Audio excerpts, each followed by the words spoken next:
Müəllim, neçə vaxt işlərimi düz gətirmir, qəlbimdə nəsə sıxıntı var.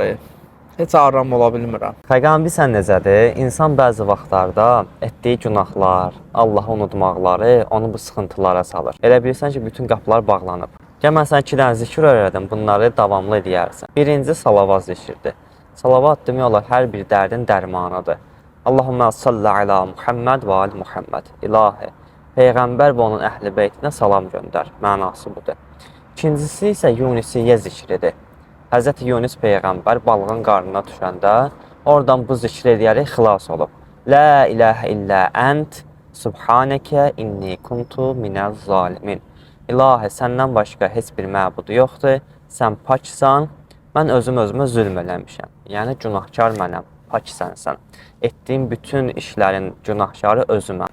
Yaxşı ki, elə bu sualı verdim, öyrətdim bu zikirləri. İnşallah gözəl gündə öyrəndim. Gəlmiş Bibi Eybətdə ziyarətə. Kirkət xanım üçün hədiyyə namaz qılım, bu zikirləri dedim. İnşallah aramlıq taparam.